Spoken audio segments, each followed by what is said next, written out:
home. Hello, everybody. This is Jonathan Nez bringing you another episode of Are You Ready? Right? Are you ready to learn a little bit more about Indian country and the country as a whole? Are you ready to have more civil discourse? And are you ready to be engaged in the important things that are happening in this country? Many of you message me, and I appreciate the engagement. Continue to send me questions or comments to johnmnez2@gmail.com. We want to make this a fun podcast, right?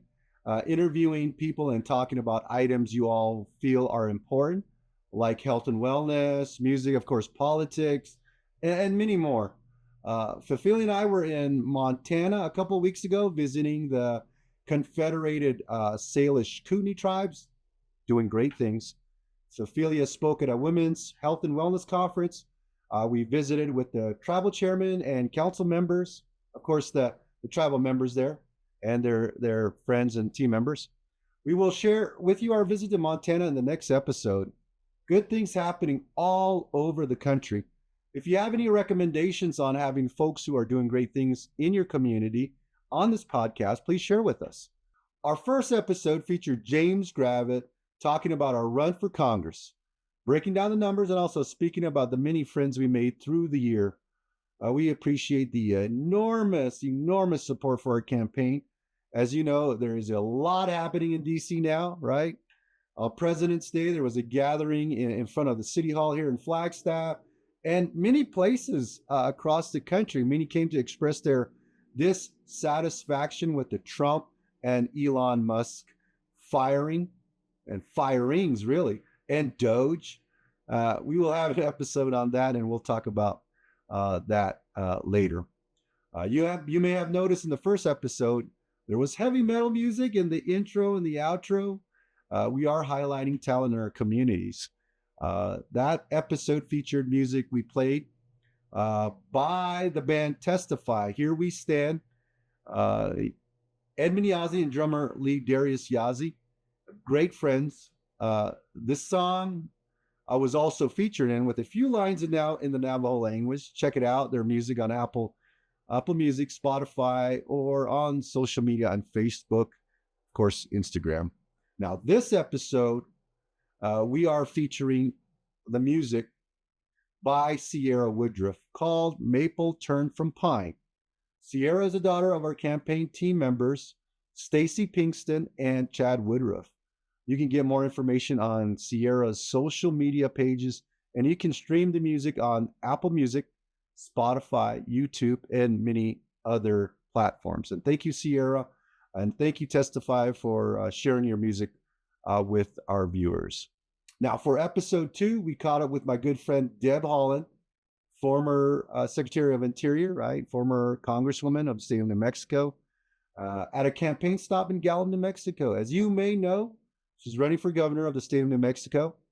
And thank you, Deb, and her team for the interview prior to her campaign stop in Gallup.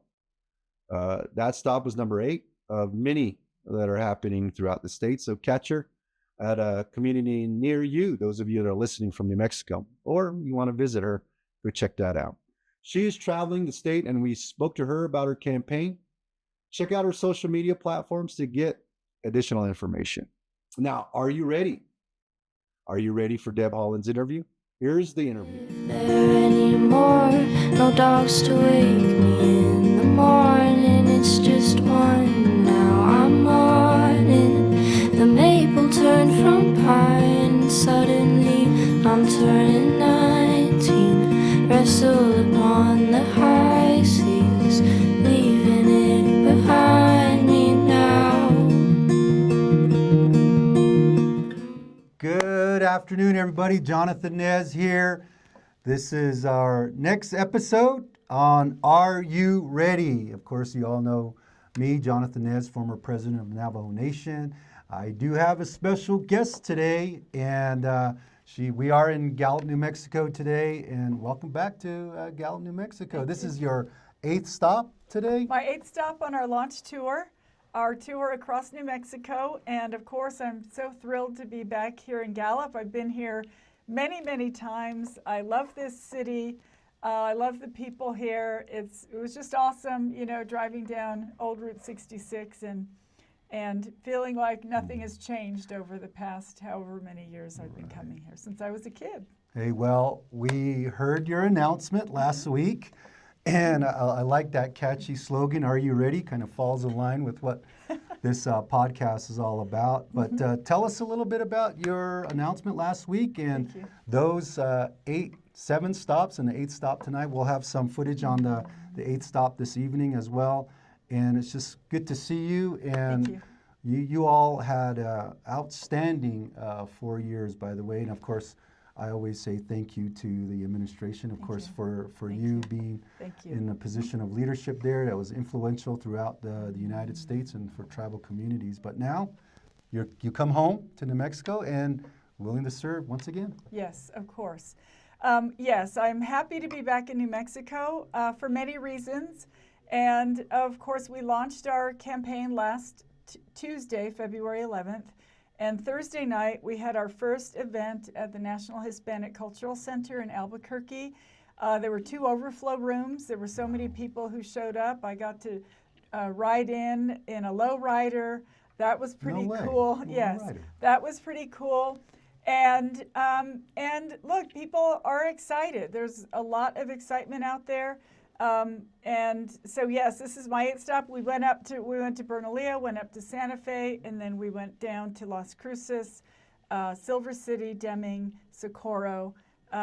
Everywhere I go, people are super excited, and I am really thrilled to tell everyone that, yes, I am running for governor of New Mexico.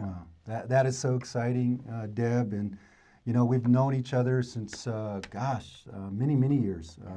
Got to meet each other when you were the chairwoman for the New Mexico Democratic Party, and running for Congress. And you were vice president and then president, and it seems like not too long ago. Things do happen pretty quickly, especially in government and public service.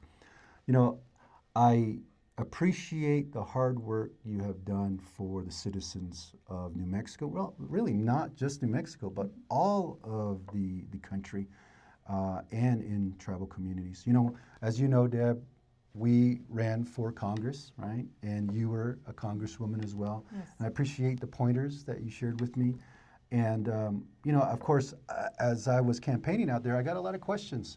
One of those questions was, well, you're a tribal member, you're a tribal leader.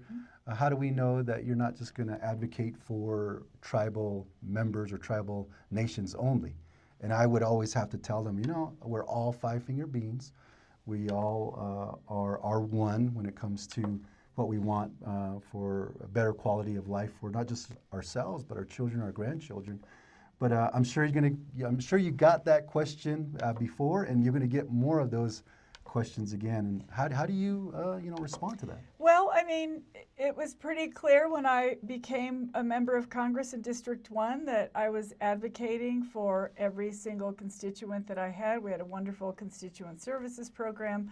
It was pretty evident when I became Secretary of the Interior that my job was to manage all of our public lands, uphold the trust and treaty obligations of all of our tribes, move a clean energy transition forward for every single American, right? So, so I feel very confident that I'm a Pueblo woman first, but being a Pueblo woman first means that I care about my entire community, and that's what I was taught by my grandparents and my parents.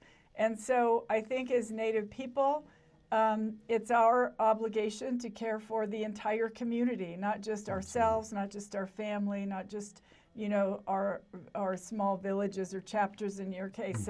So I hope that folks have seen that in my leadership through the years. And right now, New Mexicans are struggling. It's really hard. Oh, gosh. I understand what that is like because I struggled too. I raised my kid as a single mom, and sometimes didn't know if I could pay rent or buy groceries in the same month. And so I feel very confident that my leadership experience, both as a tribal administrator in Congress, as the Secretary of the Interior, leading a workforce of nearly 70,000 people, and all of those responsibilities that I've had, that I'm ready to lead. And right now, as we see with this administration, with all the chaos coming out of the White House, that leadership is important in our country right now. And so I am ready to lead. I feel confident about the experience I've had. And I just love my state. I love New Mexico. And so...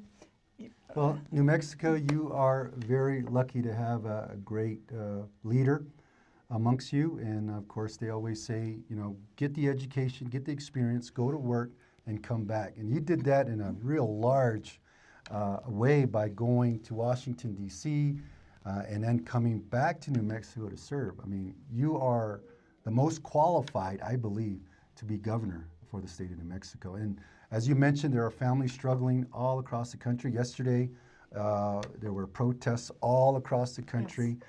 I was in Flagstaff, Arizona, amongst a lot of people that were hurt and that were displaced. Many of our federal workers have gotten the layoff slips. Yes. And then, the administration is flip-flopping, saying, okay, well, maybe not that group, but, they're playing with a lot of emotion, a lot of people's emotions out there. And, we just can't have that. And we need leaders that can stand up. And I see one of your campaign signs where it says, be fierce. Absolutely. And I know you're going to be advocating on not just New Mexico, but all of our behalfs all across the country.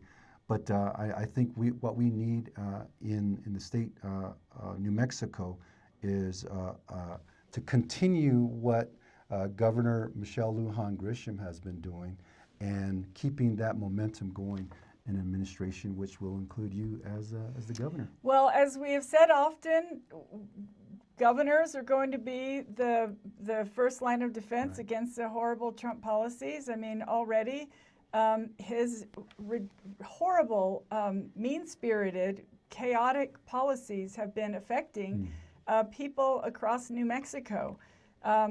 Instilling fear in people, right? Folks are getting fired. They don't have jobs. How are they going to keep a roof over their families' heads? Not to mention the fact that federal agents questioning Native people, folks whose families have been here since time immemorial, about their citizenship. So it is really, it's time for all of us to step up. And what I've been saying when I'm talking to people is I'm ready to roll up my sleeves alongside you. We're all going to work together, and we're going to defend our communities and against this really horrible, chaotic and cruel president that's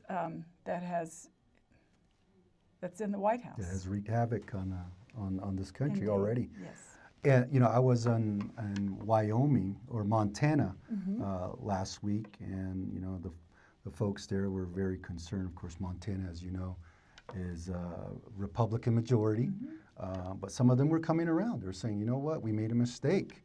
And I think we hear that all across the country as well by who they voted for. And they're seeing the prices increase in goods and services there. Of course, the tariffs on both sides of the country are not helping. But I'm just wondering, you being the governor, what would be your first action once you get sworn in and you're ready to go? And we're hopeful that many of these policies will be stricken down by the courts that's coming out from the Trump administration. But of course, it's just there's just a barrage of orders and policies coming out. Right, and when you think about it, President Ness, Jonathan.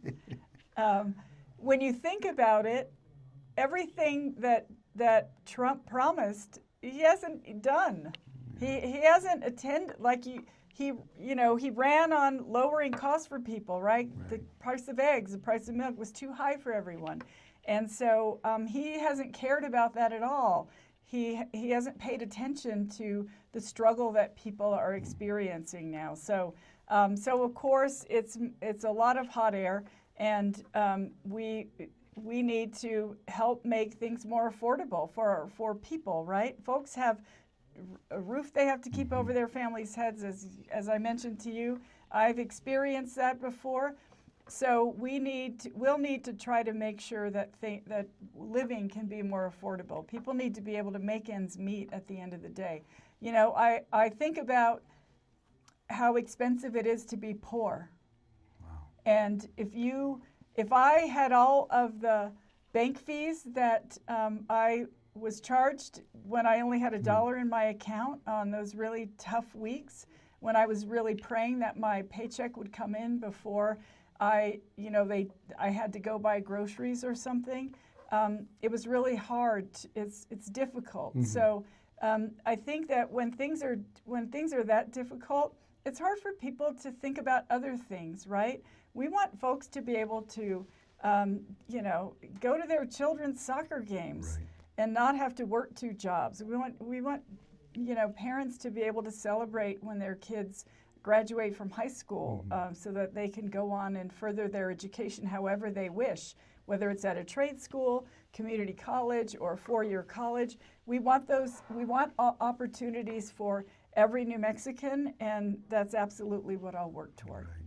Well, I think what I've seen you do is work for everyone. You know, in Indian country, we always say everyone is 5-finger being. Doesn't matter the party, the politics, the religion. It's all about helping folks, be lifted up in the communities. Not giving a handout, but also to see folks succeed in their communities. And I know that you will be doing just that, is encouraging and inspiring, especially the younger generation. Indeed. And we need the younger generation to step up and be involved in these elections. And you've seen what the consequences of elections are. We see it right now, and we really need everyone to be more engaged in our elections. It shouldn't be 50%, 60% turnout. It should be 90, even 100% turnout. When we ran for Congress, we did a lot better than other candidates statewide in our district, in Congressional District 2. We were able to do better than the Senate race and the presidential race. But at the end of the day, there's just a big red wave that happened. But you know what? People are realizing, the consequences to their vote. And I hope this is not just for Democrats only. This is for Republicans and independents.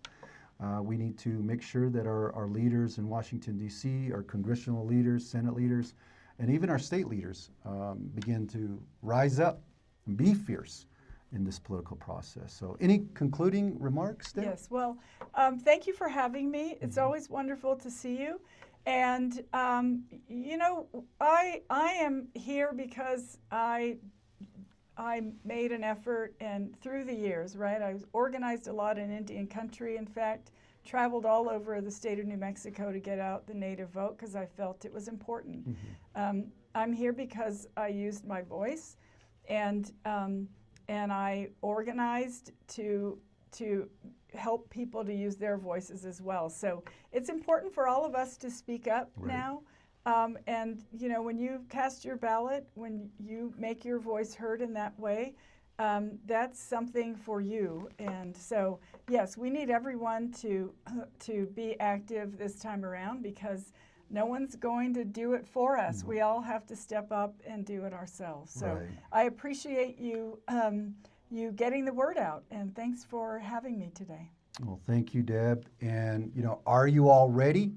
Are you ready for a fierce leader for the state of New Mexico? And we also want to say to everyone, if you want to donate to Deb's election and campaign, we'll have that information on the podcast. You can actually go to debhaaland.com. Oh, there it is, debhaaland.com, and you can read it behind us right now, too. And lastly, I want to just say, again, thank you, Deb, for your service, and we look forward to having you be our governor. I say our because, there's a lot of Navajos, Native Americans in New Mexico that still listen to us and that still encourage us, and we just want you all to support Deb in this race for the governorship. So thank you so much. Thank you. We'll come back to you next time on another episode of Are You Ready? And again, thank you so much, Deb Haaland, ladies and gentlemen.